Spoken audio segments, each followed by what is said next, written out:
저 인사만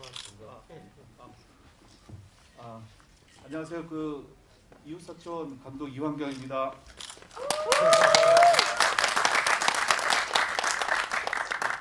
네, 안녕하세요. 유대건 연기했던 정우입니다. 반갑습니다. 예.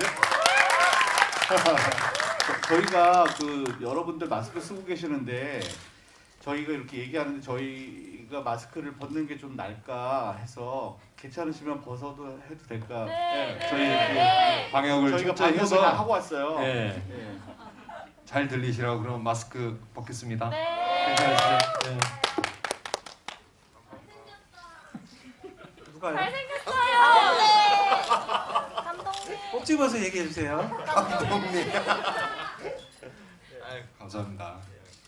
자, 늘 하던 대로 제가 질문 몇 가지 먼저 드리고, 진행되는 동안 여러분들 궁금하신 내용을 영화 수다 게시판 상단에 이웃사촌 질문 남겨주세요에 댓글로 남겨주시면 제가 댓글 보면서 질문을 드리도록 하겠습니다. 네, 그럼 먼저 첫 번째 질문 이황영 감독님에게 드리겠습니다. 네.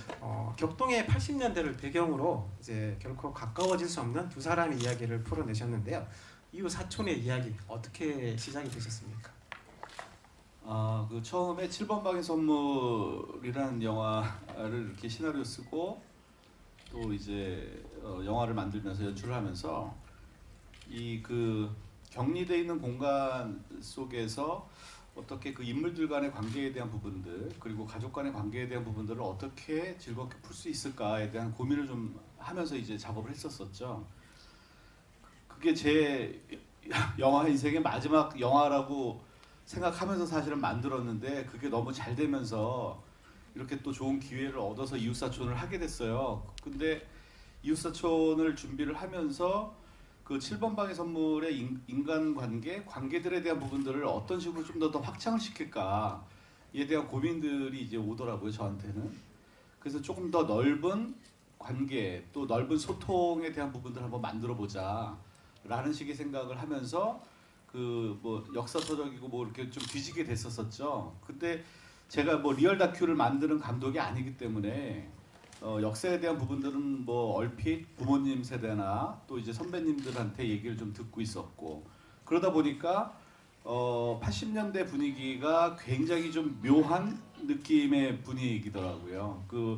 굉장히 좀 뭐라 그래야 되나 말도 안 되는 우스꽝스러운 일도 벌어졌고 또 아주 진짜 비극적으로 가슴 아픈 상황들도 벌어졌었던 진짜 그 아이러니한 시대가 1980년대더라고요. 그때 당시에 그 두 분의 정치인이 계셨었어요. 김영삼 대통령하고 김대중 대통령 분하고. 근데 그런 얘기들이 이렇게 있다 보니까 자택 격리에 대한 부분들도 있었었고.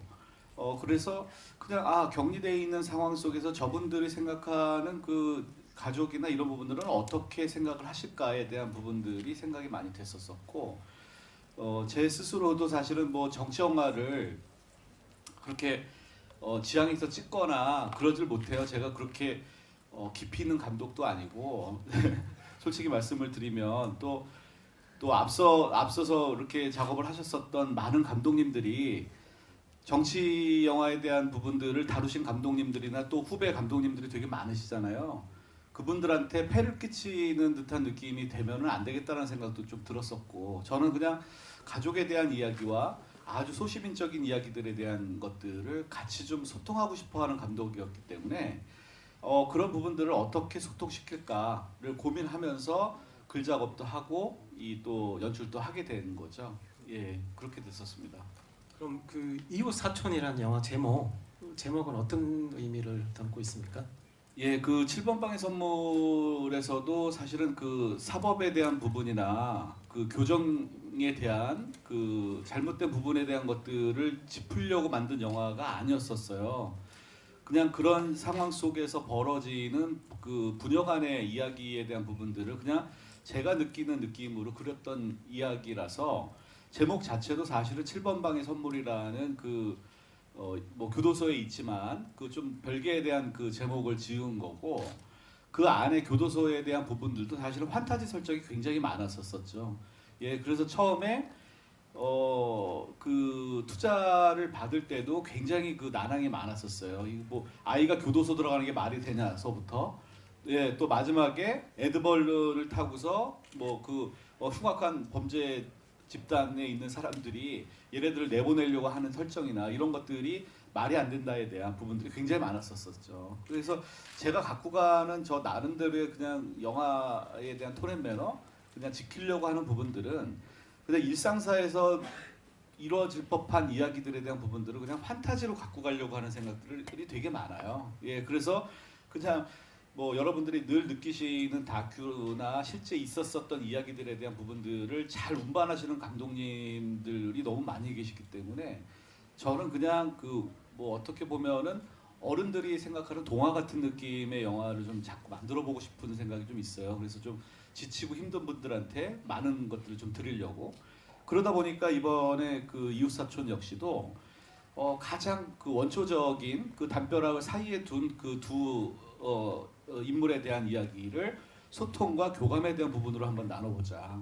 그러다 보니까 제목 자체도 가장 소박한 제목이 낫지 않을까 해서 그냥 이웃사촌으로 짓게 됐습니다. 그 감독님 말씀처럼 이 영화를 어떤 식으로 이제 접근을 할 것이냐, 뭐 정치적으로 이제 접근을 해서 영화를 보실 수도 있고, 아니면 이제 어떤 두 인물에 대한 관계나 소통에 대한 그런 과정에 집중을 해서 영화를 보실 수도 있을 텐데, 아마 어떤 식으로 이제 시선을 두고 보는 거에 따라 가지고 또 영화에 대한 느낌이 좀 많이 좀 다르실 것 같아요. 그래서 감독님의 이제 의도는 어떤 두 인물의 어떤 그런 관계와 소통, 이해 이런 부분에 이제 초점을 맞췄다고 말씀을 하신 것 같습니다. 예, 네. 예 맞습니다. 네, 그럼 정우 배우님에게 질문 드리겠습니다. 예, 이웃 사촌에서 이제 도청을 하며 여러 사건들을 겪으며 변화하는 대권이라는 인물을 굉장히 훌륭히 소화를 하셨어요. 맞죠? 감사합니다. 맞나요? 네. 자, 시나리오를 통해 접한 그 대권이라는 인물이 어떻게 생각을 하시고 연기를 하셨는지 네, 궁금합니다. 사실 그 어떤 저는 그랬어요. 항상 뭐 이 작품뿐만 아니라 매번 작품을 선택할 때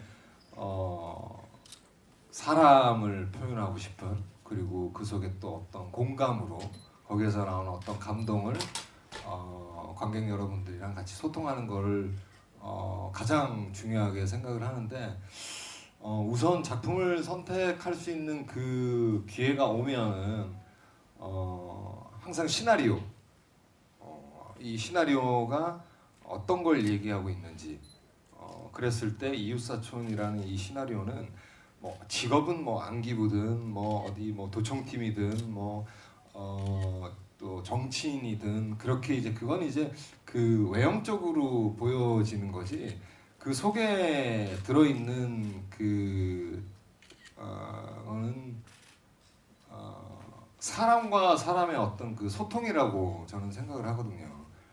그건 여러 가지가 있겠죠. 대권이라는 인물도 굉장히 그 처음에는 찔러도 진짜 피 한 방울 안 나올 것 같이 자기 직업에 대해서 굉장히 투철하고 냉철하고, 집에서는 가정에서는 굉장히 그 가부장적인 그런 아버지의 모습을 담고 있는데, 이 사람이 그 자기가 감시하는 정치인 가족의 모습을 보면서 그 행복하고 안락한 그런 모습을 보면서 자기 가족도 되돌아보고, 아 내가 생각했던 어떤 정치인의 모습이 아니고 내가 생각했던 어떤 그 적대자의 모습이 아닌 나보다 어떻게 보면 더 그 인간적이고 평범한 한 가정의 가장이고 아버지이고 남편이구나라는 생각을 하면서 내 가족도 되돌아보게 되고 또 내 자신도 또 되돌아보게 되면서 본인이 지금 직업적으로 억압을 받으면서 해야 되는 일과, 그리고 사람으로서의 어떤 도덕적인 도의에 관해서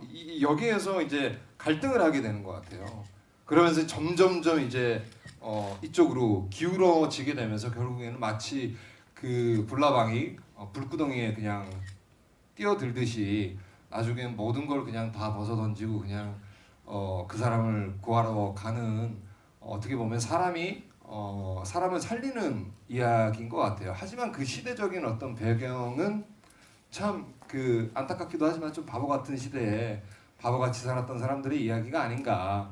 진짜 말도 안 되는 그 노랫말 가사 하나 때문에 억압받고 뭐 진짜 뭐 끌려가기도 하고 그랬던 시대라고 하니까 그건 그냥 그 시대 때 어떤 하나의 에피소드 풍자의 수준인 거지. 그걸 어떤 역사적인 어떤 메시지가 있어서 그 뜻을 전달하려고 하진 않고 그 속에 있는 어떤 그 내면의 사람을 나타내고자 그렇게 저는 접근을 했던 것 같아요. 예. 잘못했어요. 감독님 저희 잘못했어요. 감독이세요? 이야. 네. 그런 것 같아요. 정우의 캐릭터를 얘기하는데 감독의 변을 얘기하는 거. 저는 그런 것 같아요. 그러니까 제가 연기하면서 접근했던 방식 그리고 접근했던 그 인물 그리고 연기했던 그 감정이 그대로 카메라에 담겨져서 그게 스크린을 통해서 관객과 저는 함께 소통한다고 생각을 하면서 항상 매번 그런 작품들을 좋아했어요. 그러다 보니 좀 휴먼이고 좀 따뜻한 사람의 이야기 그리고 또 어떤 뭐 의리 그리고 연민이 있는 그런 캐릭터를 자주 했던 것 같아요. 그 이번 작품 역시 또 굉장히 또 연민이 있었었고 겉으로는 굉장히 강한 척하고 철두철미하고 굉장히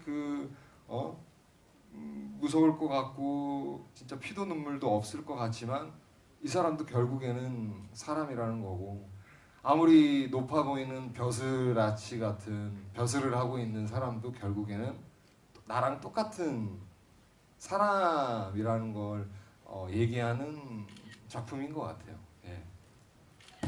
그럼 이 시나리오를 통해서 이제 대본이라는 인물, 인물이 어떤 사람의 냄새가 진하게 배어 있는 그런 캐릭터이기 때문에 이제 마음에 드셨던 거죠? 그렇죠, 맞습니다. 알겠습니다. 네, 자 이광영 감독님에게 질문 드리겠습니다. 요거는 이제 그 혼연야님이 남겨주신 질문하고 이제 같은 건데, 그 7번 방의 선물에서 이제 오달수 네. 배우님하고 작업을 하셨고 정호 배우님과 이번이 처음 작업이신가요? 처음 작업은 아니에요. 네. 네. 그러면 어디?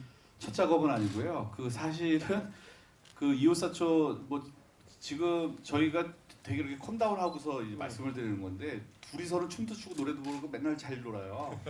제가 우리 정우 배우를 사실은 17년 전에 제 데뷔할 때에 아주 완전히 신인 시절에 제 영화를 보고서 이제 캐스팅을 한 친구예요. 예, 그래서 그때 제가 멋모르고 이제 데뷔를 하면서 정말 멋모르는 신인 배우 하나를 만난 거죠. 오디션을 봤었던. 그때 만났었던 배우가 정우 배우였고, 그때 당시에 아까도 뭐 말씀을 잠깐 이렇게 인터뷰 때 드렸었지만, 그때 느낌을 제가 이렇게 가만히 생각을 해보면 그 라이온 킹에서 보이는 신바 같은 느낌이 좀 있어요. 예, 신바. 그러니까 천방지축이고 얼루 튈 줄 잘 모르고 그런 느낌이 있는 친구였었는데 참 신기한 친구다. 처음에 오디션을 보러 왔는데 어떻게 저렇게 주눅들지 않으면서 연기를 할 수가 있을까 이런 생각을 좀 했었던 친구죠. 그래서 저 역시도 신인 감독이었고 아무것도 모르는 시절에 사실은 덜컥 진짜 조연자리를 준 거예요. 예, 그렇게 해서 이제 정우 배우를 만나기 시작한 거죠. 그게 벌써 17년 전입니다. 예, 그리고 17년 동안 정우 배우를 옆에서 굉장히 많이 그 정우 배우가 성장해 나가고 또 제가 성장해 나가는 거를 같이 서로 느끼고 교감했었던 친구죠.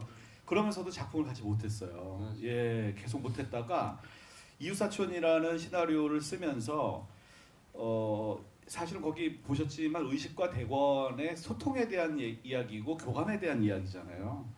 어떻게 보면 물과 기름처럼 섞이지 않을 수 있을 만한 두 사람이 한 작품으로 인해서 다시 17년 후에 주연과 감독으로 만나는 이 드라마틱한 영화를 정말로 같이 한번 해보고 싶었었어요. 예, 그리고 그게 7번 방의 선물이 끝나서 조금이라도 감독의 아주 요만큼의 조금 캐스팅에 대한 힘이 좀 있다면 저를 믿고서 좀 따라와 주십시오라고 얘기를 해서 사실은 정우라는 배우를 캐스팅을 제가 한 거죠. 근데 캐스팅을 한 게 아니고 사실 제 프로포즈를 정우가 받아준 거죠.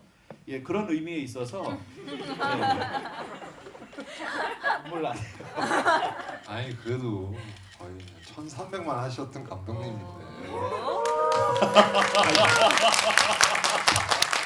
아니 그렇게 말씀해 주시면 제가 더 고마운 게 너무 겸손하지만 예. 아니 그럼에도 불구하고 저는 정우의 그 첫 연기를 잊을 수가 없어서 그 다음서부터 정우에 대한 느낌은 이웃사촌이다라고 해서 정우한테 사실은 처음 딱 준 거예요. 근데 정우가 뭐라고 하냐면 감독님 영화는 제가 무조건 해야죠라고 하고서 그냥 시나리오 다 보기도 전에 얘기를 먼저 왔었어요. 그러니까 그러면서 그 소통이 이제 이 이웃사촌을 찍으면서 둘이서 같이 울고 같이 웃고 연기 안 된다고 막 저한테 막 땡깡 부리고 그러면은 제가 촬영 잠깐 스톱하고서 같이 들어가서 같이 얘기하면서 같이 눈물 흘리면서 찍은 영화가 이 이웃사촌이거든요. 맞아요. 예, 그래서 저한테 이웃사촌은 진짜로 극 중에서 대권과 의식이가 나누는 그 소통이 아니라 제가 실제로 느꼈었던 17년 전에 만났었던 한 사람과의 소통이라고 생각을 해요. 예, 그러기에 되게 소중한 느낌인 거죠. 예. 근데 그 감독님이 보시기에 정우라는 배우는 천방지축 신바 같은 느낌이셨는데 이 지금 현재 이 영화 속의 대권이랑은 좀 많이 이미지가 다른데 어떤 점에서 이 대권이라는 인물을 그 많이 다르지는 않고요. 조금 이렇게 단순한 느낌이 있어요. 단순한 느낌도 있고 그 되게 뭐 예를 들면은 그 유머러스한 부분이 다른 식으로 표현하는 부분도 있고 그리고 제가 맨날 우리끼리 진짜 얘기지만 그 인구 분들 이제 계셔가지고 이제 편하게 말씀드리고 그러면은 제가 정우하고는 워낙 거리낌이 없는 친구니까 제가 원숭이라고 그래요. 원숭이라고 그런 이유가 있어요. 뭔가 하면 그냥 막 촬영하고 그러다가 진짜 힘들게 촬영을 해요. 제가 뭐 어떤 얘기를 하면은 정우가 또 나서서 어떤 얘기하고 그러면서 계속 탑을 쌓아나가면서 좋은 연기를 서로 이끌어가죠. 그러다가 자 정우가 여기까지야. 야 최고야. 됐어. 그러면 꼭 와서 감독님 한 번만 더 할게요. 한 번만 더 할게요 하면서 끊임없이 얘기를 해요. 그렇게 자기를 불태워요. 불태우고서 그 슛이 이제 오케이로 딱 끝나서 슛객에게서 그 바나나 한 번 이렇게 주면 너무 고맙다고 바나나를 먹고서 아무 생각 없이 그냥 먼 산 바라보고 있어요. 그러다가 정말 슛 들어가자 그러면 예 감독님 하고서 또 바나나 또 와가지고 또 일을 해요. 그래서 우리는 그러니까 그 정도로 아주 단순한 친구예요. 단순하고 그 정도로 연기와 영화밖에 모르는 친구거든요. 예, 그러다 보니까 그런 얘기를 많이 하는데 극 중에 대권이도 사실은 그런 느낌이 좀 있는 친구예요. 예, 그냥 가족만 보고 자기의 그냥 출세형만 보고 올라가고 예, 그랬던 친구가 정말 사람 냄새 나는 정치인을 만나면서 내가 사는 삶은 과연 무엇일까에 대한 부분들을 얘기하면서 인구 회원분들은 영화를 너무 많이 보시니까 극 중에 제가 이렇게 대사 중에 참 좋았던 대사 중에 하나가 그 대권의 와이프인 그 지영이가 밤에 이렇게 전화를 할 때 첫 대사가 식사는 이렇게 하다가 딱 끊고 밥은 못 나 이렇게 얘기를 해요. 그러니까 식사는이라는 거는 벌써 다른 그 의식이라는 의식에게 이 마음에 대한 부분들을 투영이 되는 듯한 느낌인 거죠. 그런 정도로 뭔가 자기 스스로에 대한 느낌이 오는 사람한테는 굉장히 막 하고 그렇지 않았었을 때에는 사실은 쑥스러움도 되게 많아서 어디 나가서 그 창피함을 더 많이 타서 누가 이렇게 사진 찍어달라고 하거나 또 이렇게 사인해달라고 그러면 너무 못해요. 예, 그 정도로 있는 친구고 또 사실은 극중의 대권이도 그런 느낌이 있었었고 그래서 뭐 정우 보듯이 사실은 대권이에 대한 느낌을 많이 이 대사나 이런 것들도 쓴 거죠. 그리고 같이 얘기를 하면서 많이 새롭게 리뉴얼을 했었었고요. 네, 그럼 그 오달수 배우님 캐스팅에 대해서 이제 또 궁금해하실 텐데요. 그리고 이제 뭐 아무래도 뭐 오달수 배우님 캐스팅도 캐스팅이지만 그 정우 배우님하고의 어떤 그런 케미도 굉장히 또 중요하게 작용을 할 텐데 또 그런 점을 또 많이 생각을 하셔서 또 캐스팅을 하셨을 텐데 좀 그 부분에 대해서 설명 좀 해주시면 좋겠습니다. 오달수 배우님 같은 경우는 그 7번 방의 선물에서도 했었고 그 전에도 했었었고 그 전에는 이제 잘 알고 있었었던 배우님이셨고요. 근데 사실 오달수 선배님을 7번 방의 선물 그 캐스팅을 하려고 할 때 그 전에 알고 있었었던 느낌과는 좀 다르게 어떻게 해서든지 간에 좀 이렇게 이 7번 방이 제 마지막 작품일 수도 있으니 정말로 잘 이렇게 웃겨주시고 재밌게 해주시는 분을 꼭 찾아야 되겠다.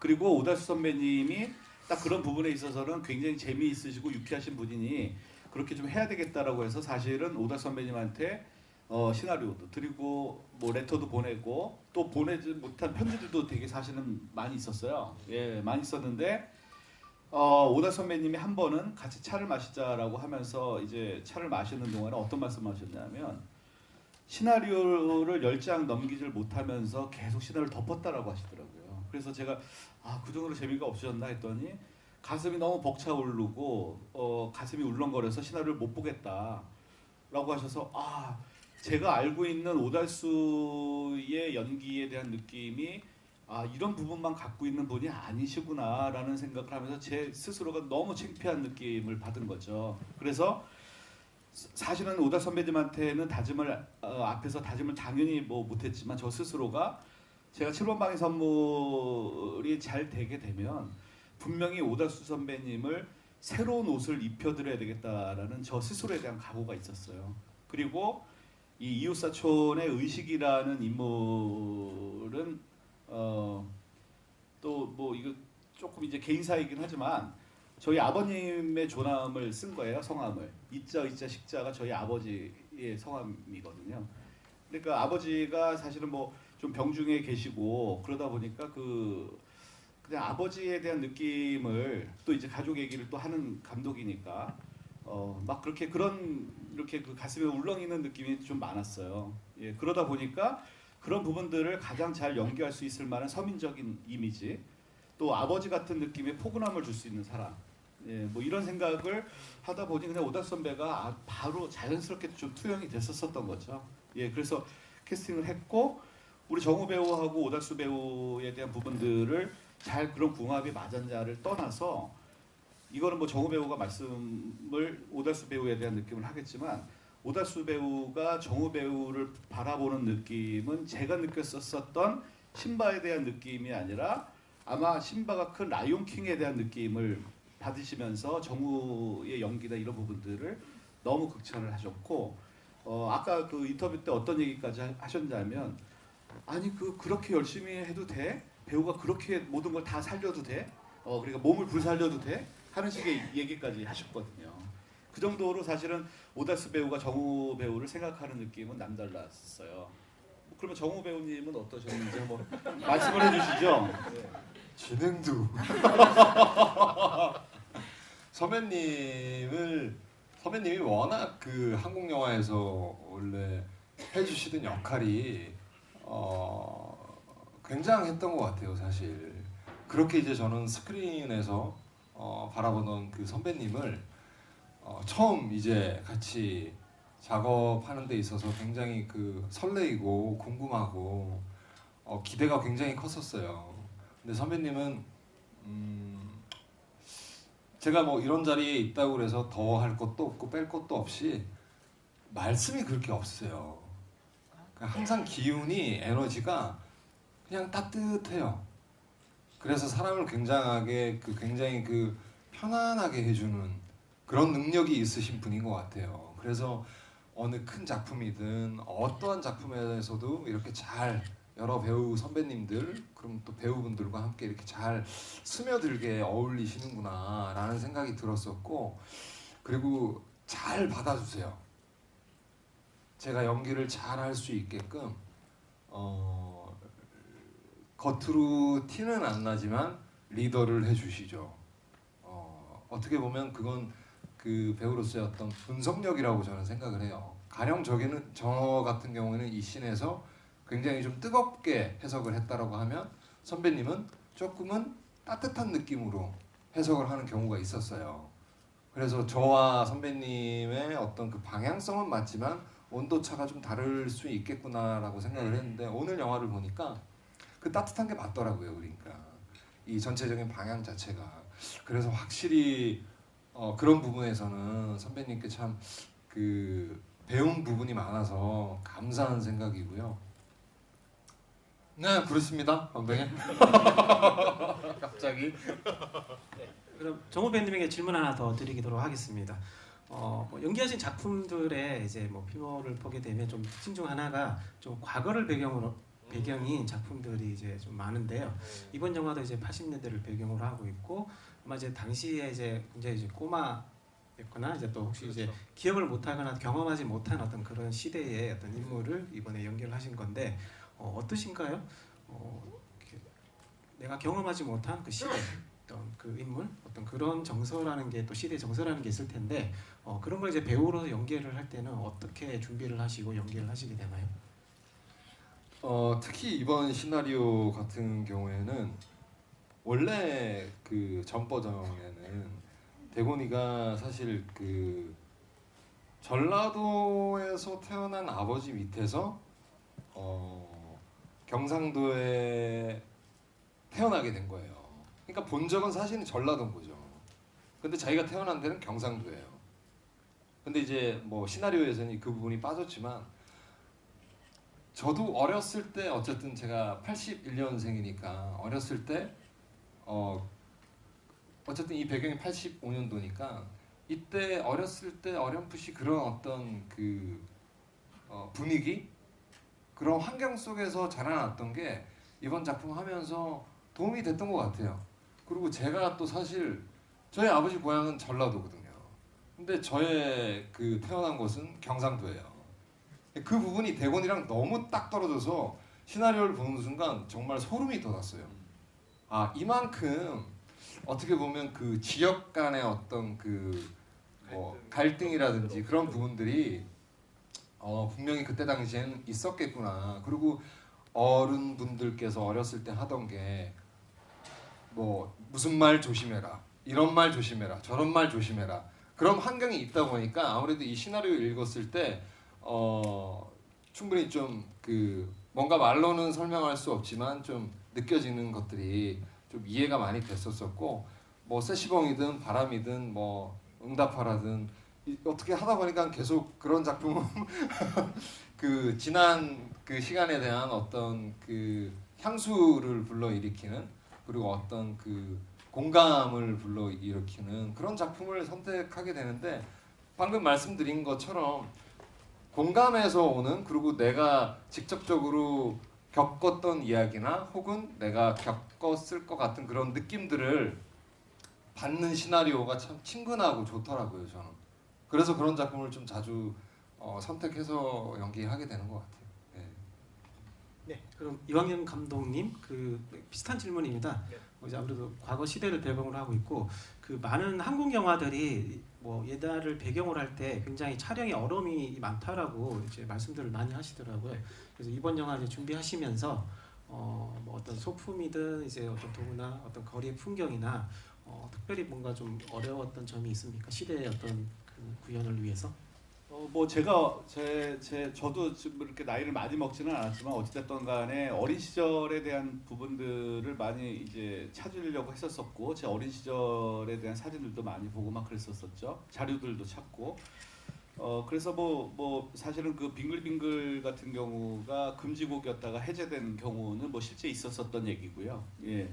그리고 그때 당시 유행했었던 음악 또 미술 의상 이런 부분들 찾았는데 그런 것들 또 뭐 거기에 뭐 이문세 씨 목소리도 사실은 나오고 뭐 이런 부분들은 가장 이제 뭐 대중적으로 알려졌었던 부분이라 찾기는 되게 쉬웠었어요. 근데 제가 가장 주안점을 두려고 했었던 그 부분은 이유식과 그 유대권이 그 담벼락 하나를 사이에 두면서 소통할 수 있을 만한 집들. 예, 그거는 옛날 주택을 보면은 그 옥상이 사실은 이렇게 마주보고 있어서 예를 들면 A네 집에서 B네 집을 실제로 B가 제가 사는 집이면 B가 아무도 없어가지고 문을 안 열어주는 경우가 있으면은 A의 집을 옥상을 타서 이제 B 옥상으로 넘어가서 문을 여는 경우가 되게 많았었거든요. 예, 그랬었었죠. 그런 그 집을 찾기가 너무 힘들었었어요. 그게 제일 힘들었었던 장면이었기 때문에 모든 것들을 그쪽으로 이제 포커스를 잡았고 그게 아마 그렇게 찾다 헤매다 찾은 게 사실은 군산 가옥이었었죠. 예. 네.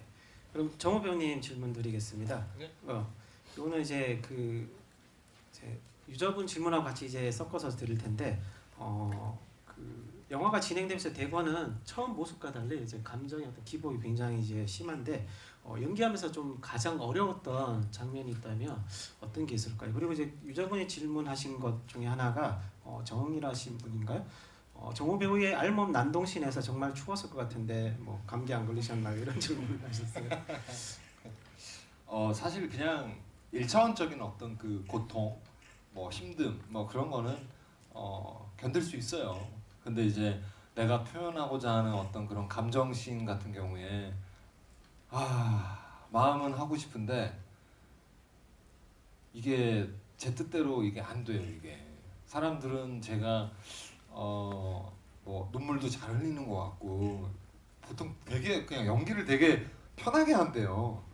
근데 저 나름대로는 그 자연스럽게 하기 위해서 정말 발버둥을 많이 쳐요. 정말 발버둥을 많이 쳐요. 근데 이번 작품 하면서 특히나 감정씬이라고 그러죠. 소위 그 감정씬이 뭐 눈물씬부터 시작해서 뭐 워낙 그 디테일하고 섬세하게 표현을 해야 되는 장면들이 많다 보니까 심적으로 너무 부담이 됐어요. 근데 이제 시나리오나 캐릭터는 너무 하고 싶은 욕심이 나는데 이걸 내가 과연 전부 다 해낼 수 있을까라는 생각이 들더라고요. 그러니까 좀 무서운 거죠. 그러니까 근데 하고는 싶고 패기로 그냥 밀어붙이는 거죠.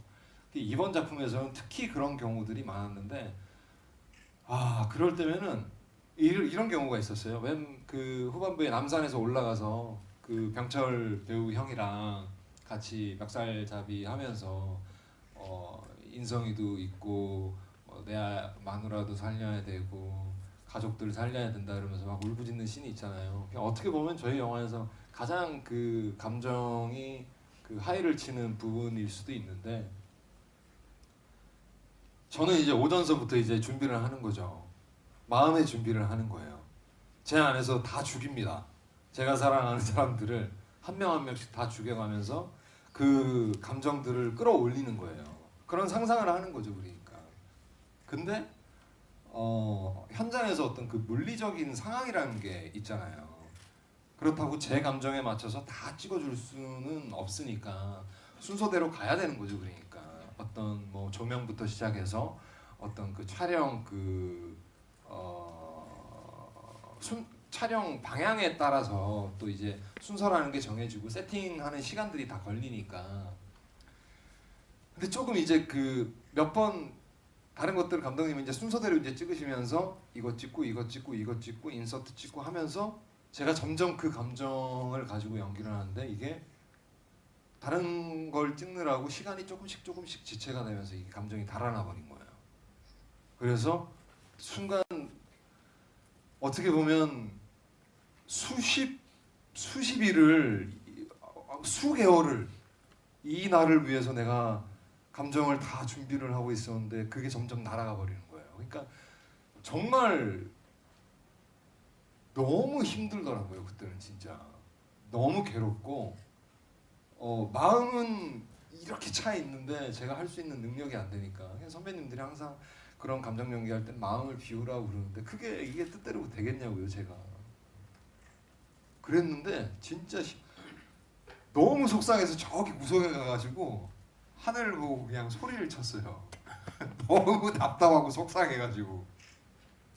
근데 아마 그걸 감독님이 이제 들으셨나 봐요. 그러더니 이제 저를 이렇게 절로 구석으로 끌고 이제 가시더라고요.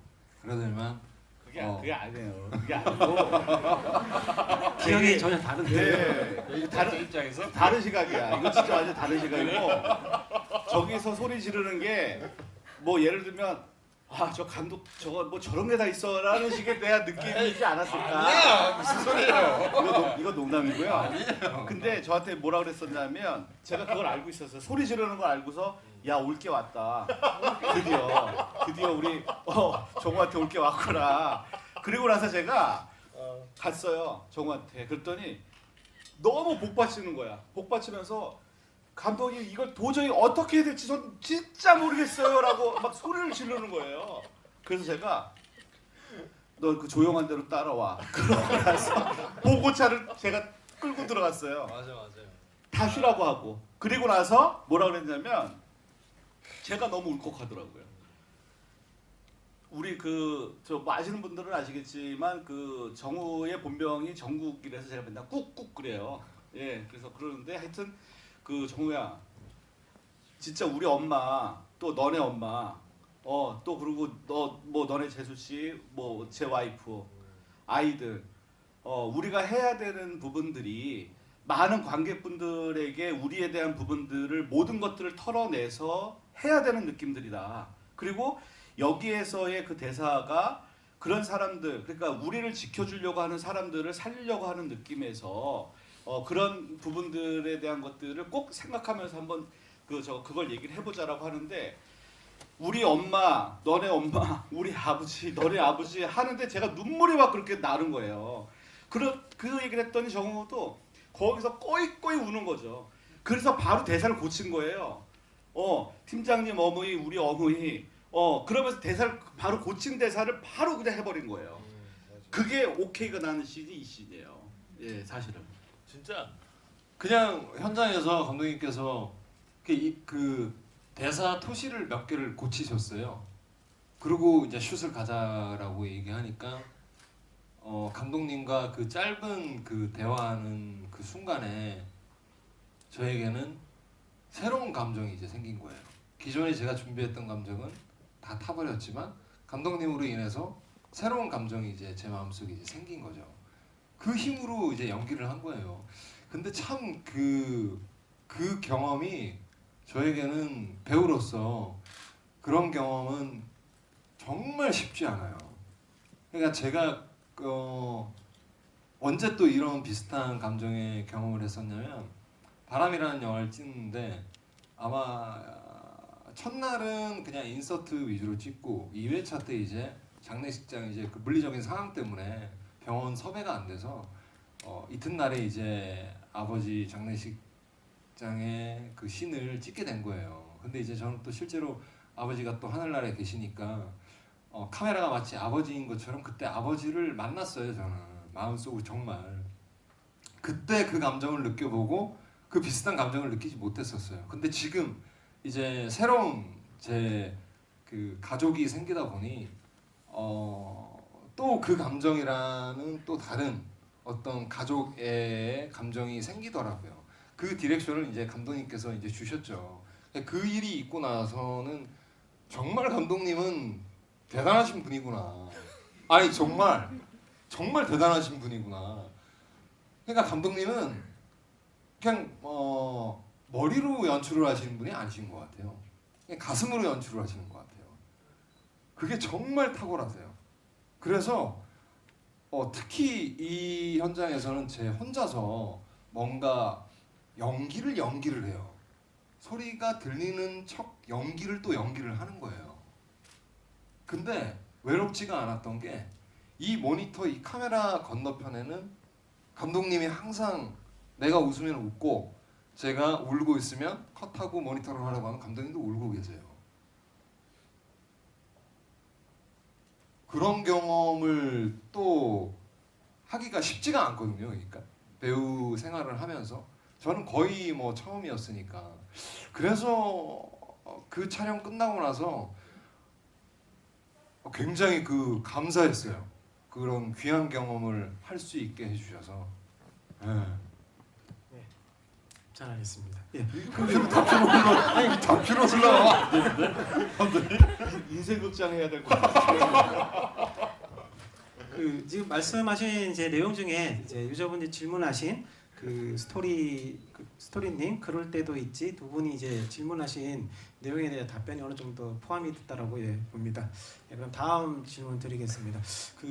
극중 대건과 의식은 이제 전혀 다른 세계에 속한 인물인데 닮은 점들이 이제 이 영화에서 이제 눈에 띄고 있는데요. 뭐 무좀이라든가 비슷한 또래 아들을 가지고 있고 가족에 대한 사랑, 입장은 다르지만 격리된 상황에 어떤 처해 있는 등 이런 설정을 통해 가지고 좀 보여주고 싶었던 것이 어떤 것일까요? 그러니까 뭐 의식과 대권은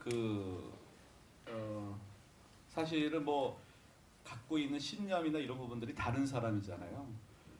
그 부분은 살아오면서 느껴졌었던 부분들이 하나의 의식을 만들고 하나의 대권을 만드는데 대권과 의식을 만들어지는 그 느낌이 살아오면서 느껴지면서 변모해지는 그 과정보다는 과정도 있겠지만 그 과정하고는 다르게 원래 사람으로서 느껴지는 그 일반적인 부분에 대한 것들은 다 똑같다에 대한 부분들을 좀 보여주고 싶었었어요. 그래서 사실은 무점에 대한 부분들이 굉장히 큰 느낌으로 나오기는 하는데 그 맨 마지막에 사실은 원래 지금 잘려나간 대사가 있긴 있어요. 그 대사가 뭐였냐면 맨 마지막 의식을 바라보면서 대권이가 이렇게 발산 그 비닐 부스럭부스럭 소리가 났었던 원흉이 저 무점이었구나 라고 얘기하면서 서로 바라보면서 그 의식이한테 당신도 무점 있고 야 나랑 똑같은 사람 아니냐 나도 무점 있었고 그럼 우리 똑같은 사람이잖아요 라는 식의 대사가 사실은 있었어요.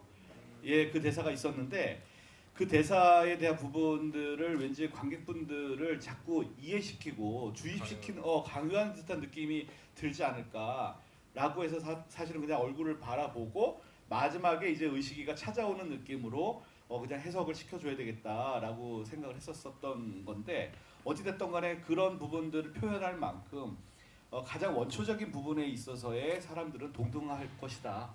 예, 그리고 그 동등함에 대한 부분들을 알았었을 때 그 사람을 위해서 헌신적이고 또 교감을 하고 소통을 하게 되는구나에 대한 느낌들을 이렇게 표현해주고 싶었었죠.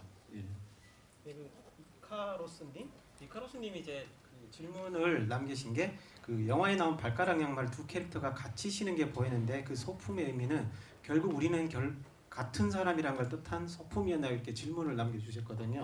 그렇죠. 감독님이 정확하게 답변을 보셨습니다. 예, 네, 네. 감사합니다. 네.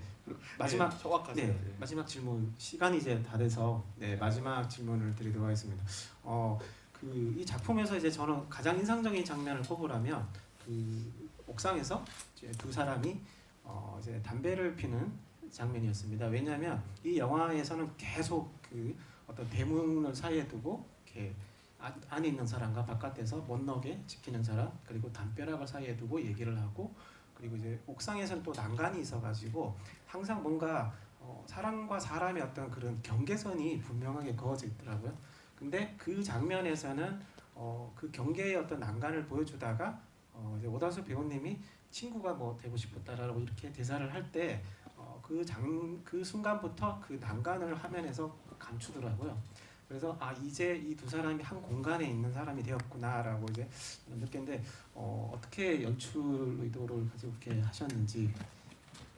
그 편집장님께서 정확하게 보셨어요.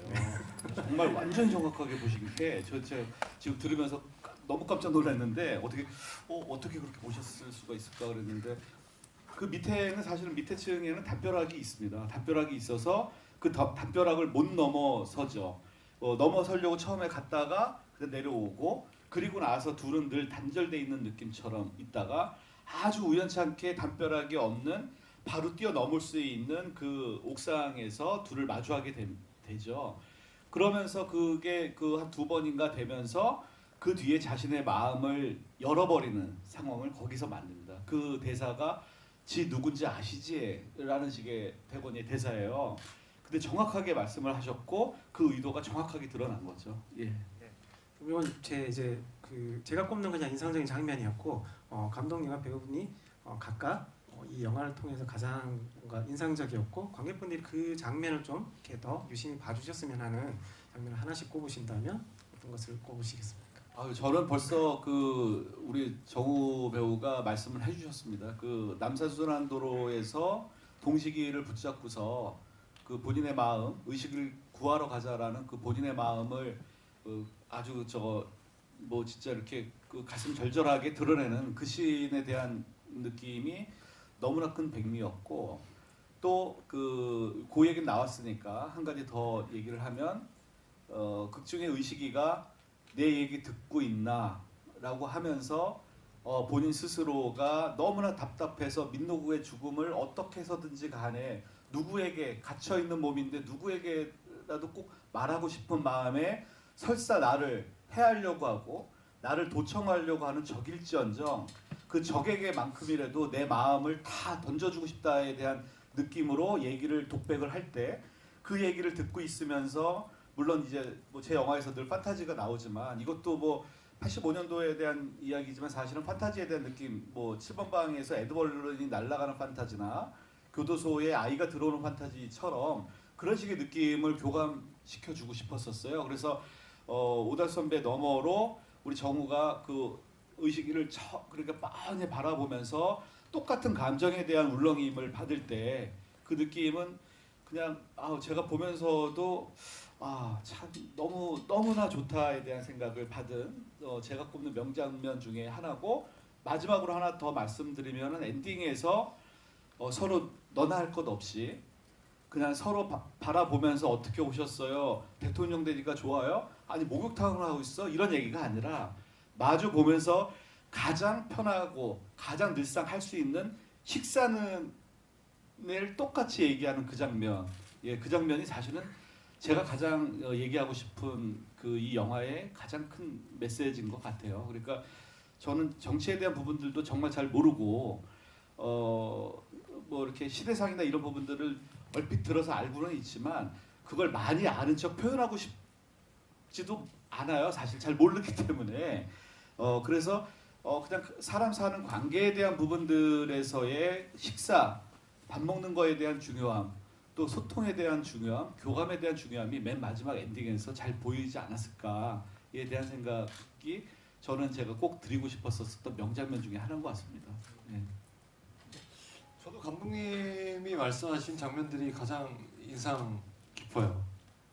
근데 이제 뭐 감정씬이라든지 또 좀 격한 씬이라든지 그런 장면을 찍을 때 항상 이렇게 허들을 뛰어넘는 그런 느낌이었는데 첫 번째 그 허들 아닌 허들이 그 변소통 쳐다보는 거 있잖아요.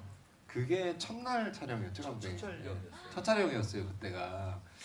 근데 이제 배우들은 항상 첫 촬영 때 긴장을 많이 해요. 많이 하는데 그때 처음 밑에 카메라가 있고 관객분들은 그 이제 변기 그 속이 보이겠지만 저는 이제 연기할 때 그 밑에 있는 카메라를 보고 연기를 하니까 이렇게 하는데 감독님 컷 하는데 굉장히 좋게 좋아 이러시는 거예요.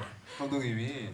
근데 저는 이제 좀 긴장도 하고 좀 차분하게 가라앉히려고 차분하게 연기를 해야지 어쨌든 좀 정상적인 어떤 그 텐션의 연기가 나오니까 그랬는데 그때 감독님께서 정말 그 좋아해 주셨던 그 첫 촬영이 이 영화의 그 마지막 촬영 날에 그 감정이 굉장히 커져가지고 마지막에 그렇게 웃으면서 눈은 뭔가 그 감정을 듬뿍 받은 듯한 그런 장면을 찍을 수 있지 않았나라는 생각이 들어서 첫 번째 촬영 때 그때 그 장면. 그 얘기하시니까 첫 번째 촬영하고도 그랬지만 지금 생각해 보면 지금 정우 배우님 말씀하시고 나서 갑자기 이렇게 생각이 드는 게 마지막 촬영이 사실은 첫 촬영도 그 화장실이었고 영화의 거의 초반이지만 마지막 촬영은 거의 목욕탕 이 영화의 엔딩인 목욕탕이 마지막 촬영이었어요 저희.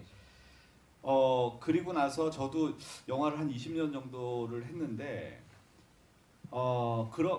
그렇게 마지막 촬영에 정우 배우와 오달수 선배를 서로 다 끌어안고서 그렇게 펑펑 울어본 적이 없었던 것 같아요. 세 명 다 그랬어요. 더군다나 뭐 그냥 여담이긴 하지만 뭐 이렇게 뭐 어찌됐든 간에 안 좋은 상황이 뭐 촬영 3일을 남겨놓고 그랬었어 더 그랬을 수도 있는데 그런 것보다는 지금까지 왔었던 그 과정에 대한 부분들에 대한 그 서로 간의 그 뭐 그냥 이렇게 진짜 전우 같은 느낌이었었던 것 같아요. 그리고 이웃사촌이었던 느낌이 제일 컸었던 것 같아요. 그래서 누구 할 것 없이 제가 맨 마지막에 그 오케이 컷을 내리는데 목이 메어서 내리지 못했었어요. 그래서 지금도 울컥하는데 조 감독이 그래서 이제 맨 마지막에 오케이를 부르고 그냥 제가 달려가서 이제 안으면서 서로 막 끌어안고 눈물을 흘렸던 그 느낌이 너무 뭐 이렇게 생생하네요 지금. 네. 아니 그 두 분이 말씀을 너무 잘하시고 또 굉장히 케미가 좋으세요. 네, 그래서 한 2시간, 3시간을 해야 뭔가 제대로 풀릴 것 같은데 그러니까요. 네, 좀 아쉽게도 시간이 다 돼서 이제 마지막 인사 한 말 듣고 여기서 마치도록 하겠습니다. 그 감독님은 그 위니더푸 유저분이 단순 픽션의 감이나 영화적 상상의 정도를 넘어서 새로운 역사를 만들어낸 특별한 의도가 있으셨나요?라고 이제 질문을 남기셨는데요. 아무래도 이제 영화를 또 이렇게 보실 분들 또 이제 지금 보신 분들에게 어떻게 보면 이제 이 영화를 가장 뭐 이렇게 좀 올바르게 볼 수 있는 어떤 그런 좀 이렇게 답변을 주시면 네, 좋을 것 같습니다. 제가 서두에 말씀드린 것처럼 그 사실은 조금 그 역사에 대한 부분들을 짚고서 넘어갔었을 때는 이 이웃사촌에 대한 부분들이 굉장히 허술한 지점이 굉장히 많습니다. 제가 너무 잘 알아요. 예, 그리고 또 그 전직 그 두 분의 그 대통령에 대한 부분들도 섞여 있는 부분들도 제가 잘 알고 있어서 사실은 그런 부분들도 있고요.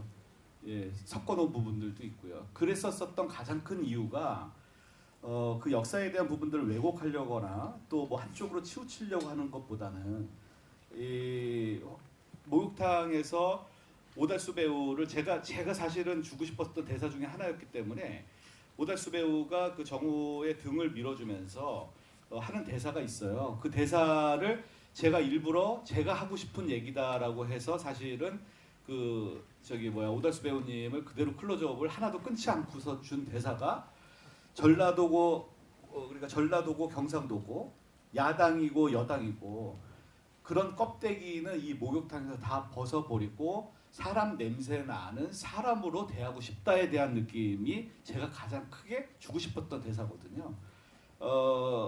그런 느낌으로 정치적인 느낌으로 이걸 봐주신다라고 하셔도 감사하고 그렇지 않아도 감사한데 관전 포인트에 대한 부분들을 그냥 신념 있는 두 사람의 우정, 교감, 또 그들이 느낄 수 있을 만한 감동과 코미디 이런 식의 부분으로 초점을 맞춰주시면서 봐주신다면 그때 그 시절의 이야기에 또 그냥 이런 식의 또 이야기도 있었겠구나 또 이런 식의 이야기도 나올 법했겠구나 라는 식으로 좀 이해가 되지 않을까 라는 식의 생각이 들고 그렇게 또 이해를 해주시면서 봐주시면 조금 더 좀 재밌거나 그런 느낌이 들지 않을까 이런 생각이 좀 들어요. 예, 그렇게 잘 봐주셨으면 좋겠습니다. 말이 그냥 마지막에 포인트.